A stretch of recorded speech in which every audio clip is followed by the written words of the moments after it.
Do you know what? That's a good example though, because you could flip that and let's look at it from you are now trying to sell your services, and let's assume that, you know, you're the dog trainer in this scenario. So you're now super confident, you know what you've got, and then your prospective buyer is your mom.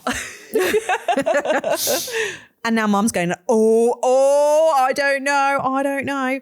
And then because you now have that skill set to go, do you know what? I recognize that these are your money issues. Never say that, by the way, to anyone. No. It's not a good tactic. Internally, you're like, I recognize that these are your money issues. This is where it is your skill set that you have to work on, and something that we go into the minutiae of detail in our programs of how to navigate and walk somebody through their own fears around investing. Now, not in a sleazy sales way of like, haha, I've got all the tricks under the sun to make you say yes. Because actually, if it's not right for them and all that fear is there and that fear is the most prominent thing about investing, then the answer is no, and you shouldn't be taking them on. But hey, this is where sales with integrity becomes such an important part, doesn't it? Yeah, absolutely. But this is where you know, I love that example, because you can see how buyers from your services, regardless at what price point, if they are fearful of spending money, maybe they've been burned before. Maybe they've got an upbringing where it's like, oh, if you haven't got the money in the bank, then you don't spend it. Maybe they're surrounded by other people telling them to go like, oh, just, you know, you can figure it out yourself. We did with our dog and everything's worked out fine. What do you need to go and do that for?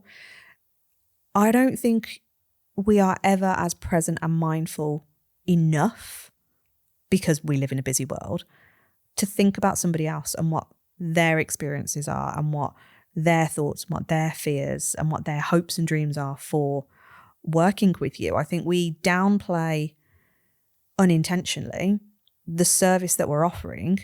Could be life-changing. It could be mediocre. It could not make any difference at all, but it's got to be right for the person that's asking for it, and you are never going to convince them otherwise. No, you're not. Yeah, all of that. That felt quite passionate as I was saying. It was that. very authoritative. Felt like very the way assertive. You said that. Yes, I was like, get on it. Yeah, I am passionate about all this stuff, because I think this is the skill set that, in my opinion, you need to learn.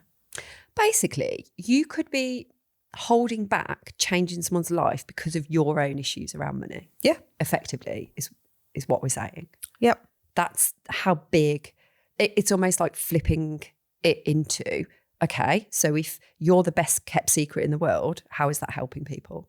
If you don't own it and you don't feel, if you don't do the work around the money bit, if you don't do the work around you, imposter syndrome, not good enough, all that sort of work as well, you're hiding this thing from people. You're preventing people having access to an awesome service that they're not able to, because you're not willing to, and I don't mean this in a horrible way, but you're not willing to do the work around it.